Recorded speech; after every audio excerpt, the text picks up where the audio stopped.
FTX Sam Bankman Fried cashed out $300 million during 2021 fundraising spree. Bankman Fried told investors it was a partial reimbursement of money he'd spent to buy out rival Binance's stake in FTX a few months earlier, which now turns out to have been a lie. Those former FTX customers is an attorney who's seen many of these types of cases before. Ken Feinberg, former administrator of the September 11th Victim Compensation Fund. Ken, it's great to have you here on the program. So I guess first, just your reaction to what we've seen from the FTX fallout, how complicated this case is, and what you think this potentially means for those victims, the 1 million creditors that are on the hook. Well, it is complicated, and it's rather unique, because in the FTX bankruptcy, there are two questions that are front and center. What is the value of the asset in bankruptcy? Trying to determine the liquidated value of FTX, subject to distribution to creditors, I think is going to be a rather unique challenge. Secondly, you mentioned over 1 million creditors who lost their value in the company. How many of those creditors can demonstrate a loss? Are they going to really come forward, give their name, give their address, designate the amount of the loss, prove that loss in a currency that is very, very opaque? So it's going to be an interesting bankruptcy going forward, both in terms of asset value in the bankruptcy and determining who is an eligible creditor entitled to a check from the bankrupt estate.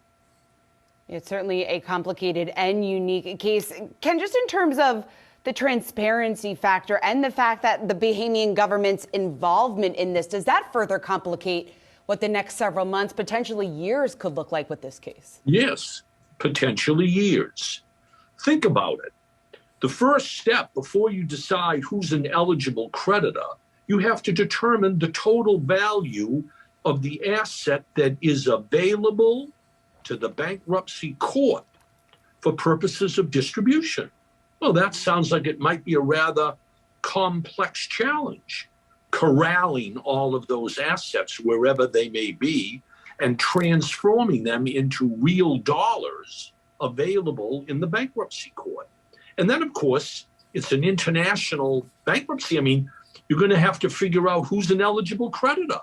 And will the creditors be willing to come forward? Many of them have used cryptocurrency to mask their involvement, keep their identity private, not disclose. Well, if you want to receive now part of the estate, you've got to come forward and with sunlight, lay it on the line. I am a creditor. Here's my crypto number. Here's my loss based on what I invested. I wonder how many of those investors will be willing to come forth now.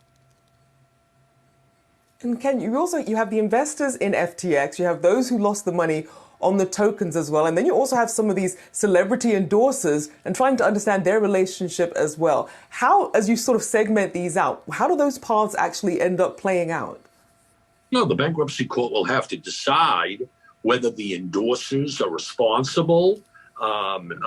Very distinguished lawyer in this country, David Boies, has brought a class action lawsuit. He's formidable. He'll marshal his case. He'll lay out the arguments in an effort to hold others liable financially besides FX management and FX investors, FX managers and operational people. And I want to ask you about the Bahamian Subscribe government. to Retire Young Hacks to get breaking news on the world of finance.